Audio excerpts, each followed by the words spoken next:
Sarah Palin is apparently launching a multi-city tour, which basically is going to throw her back into the spotlight as she decides whether or not she wants to run for president. Oh. Most people had written her off as wanting to do this, and now, of course, it was no surprise actually that she's back. What do you think of this? Oh, I'm thoroughly excited. Without Sarah Palin deciding to be on tour all over the U.S., what else would we have to talk about? That's true. Now, when she ran for vice president, or when she was vice president with, why can't I think of his name right now? John McCain. John McCain. I was going to say Dick Cheney, and I was like, I know that's not right. Close enough. I thought it was a joke. Oh, yeah. It was definitely a joke. It wasn't a joke to her. It was just a joke to everyone. To everyone else. But there are actually people in the U.S. that completely back her and think that she would make an amazing president, make an amazing vice president. So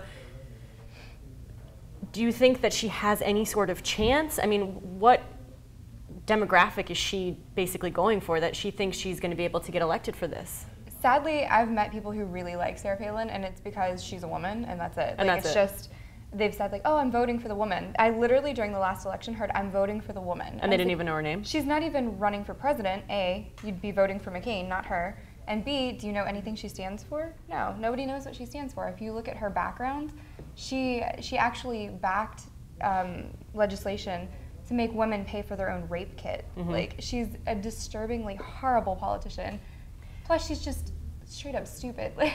you can't even listen to her without wondering, did she complete grade school? I mean, well, seriously. I mean, you also have to remember that the United States did elect George Bush as president, and he said some of the dumbest things on national TV. So it's not to say that she, couldn't fit that role pretty well. I mean, I think you put someone in there and have someone telling you what to say, where to go, and have speeches written for you, you can probably do it pretty well. But though, I feel like if she tried to pick her cabinet, she would just end up going to Home Depot to try and figure out her cabinet situation. I don't think she could even, I don't think you could even coach, or I don't think you could puppet her into being a good president. Yeah, I mean, I think it'll be interesting. I don't think she has a chance either. I would probably move out of the country if she were ever to be elected as president, only because I don't think she has the background or, Yeah, but would you be safe in another country? I mean, she has control of the biggest global power in the entire world. Well, I mean, like, the first nuclear crisis in all of however many years is going to occur when she becomes president. That's true. Well, it'll be interesting to see what happens with her, but going on tour, obviously, she's just trying to draw more attention than she already has. Right. And she gets to travel for free whenever That's very true. She does get to travel for free. Didn't she get, like, she got thousands of dollars worth of clothing for her presidential tour debate? Did she really? Yeah, for, like, the debates and everything. They just paid for her to go to, like, expensive department stores and buy a bunch of clothing. Seriously, we could use that money for something important rather than making an idiot look better.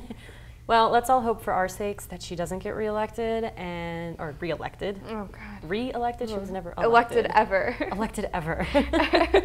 Let's just hope. Right. So.